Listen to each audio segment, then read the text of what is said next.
Bonjour et bienvenue à tous. Aujourd'hui, on va explorer quelque chose d'assez fascinant. Les différences entre le français qu'on parle ici, en France, et celui du Québec. On a un document qui nous aide un peu à y voir plus clair, à détailler tout ça. L'objectif, c'est simple. Mieux comprendre ces deux variétés pour naviguer plus facilement. Saviez-vous par exemple qu'un mot aussi simple que dîner peut créer de vrais quiproquos? Bon, il faut oublier l'idée d'un français unique, hein. On va voir ensemble quelques pièges, mais aussi le charme, je trouve, de ces variations de chaque côté de l'Atlantique. C'est parti. Alors, commençons par le b.a.-ba, le vocabulaire de tous les jours. Les repas, c'est l'exemple parfait, non? Ah oui, classique. En France, bon, facile, hein. Déjeuner le midi, dîner le soir. Voilà. Mais au Québec, attention, C'est là que ça se corse. le déjeuner, c'est le matin. Le dîner, c'est le midi. Et le soir, on soupe. Exactement. Donc l'invitation « Venez dîner samedi Faut préciser l'heure, midi ou soir, ça change tout. absolument. Et il n'y a pas que ça. Une voiture, en France, Devient souvent un char au Québec. C'est plus familier, oui. un char, d'accord. Et faire les magasins, On va plutôt dire « magasiner ». C'est un verbe direct. magasiner, simple, efficace. C'est ça. Et ça touche même la technologie. Le fameux email. Ah oui, Au Québec, on va privilégier courriel. C'est même le terme officiel recommandé. En France, email ou mail, c'est plus courant. c'est vrai. Et ces différences, elles sont pas juste là par hasard, hein. C'est le fruit de siècles d'histoires distinctes, d'un certain isolement linguistique du Québec, et puis aussi l'influence de l'anglais, forcément. Bien sûr.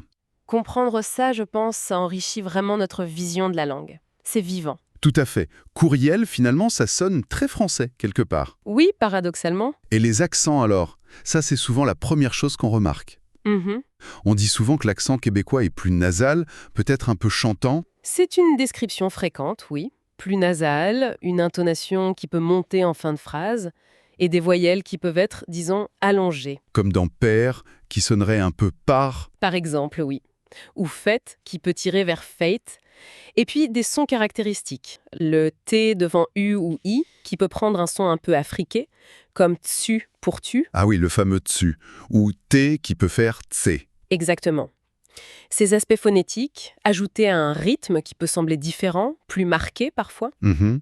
tout ça, ça contribue fort à l'identité linguistique québécoise.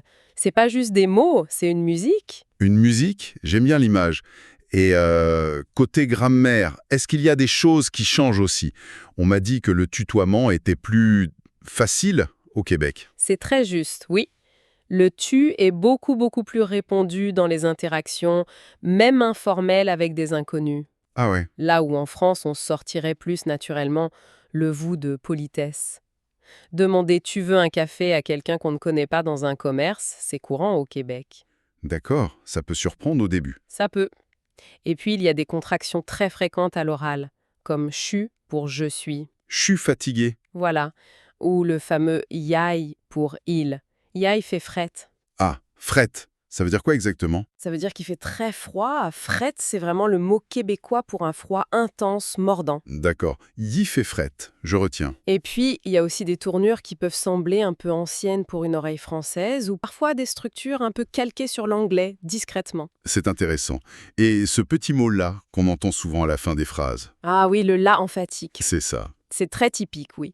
Ça ajoute une nuance, une sorte d'insistance ou de familiarité, ou les petites interjections comme tse. Pour tu sais, Exactement, tse, c'est un marqueur conversationnel très fort là-bas. Tout ça, ça montre comment le français a évolué de son côté avec ses propres innovations. C'est la preuve de la vitalité de la langue. donc en résumé, que ce soit le vocabulaire, des repas, au char, en passant par courriel, Mhm. à la prononciation, avec ses voyelles allongées et son dessus, ou la grammaire, avec le tutoiement facile et les expressions comme il fait fret.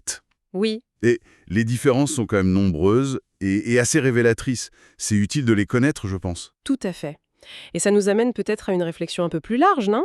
Oui, Se rendre compte qu'une même langue, le français, peut avoir des visages si différents. Comment est-ce que ça peut influencer notre façon d'écouter, de comprendre, d'interagir, pas seulement entre francophones d'ailleurs, hmm, mais avec toute personne qui vient d'une autre culture, qui parle différemment. C'est une question intéressante à garder en tête, je trouve.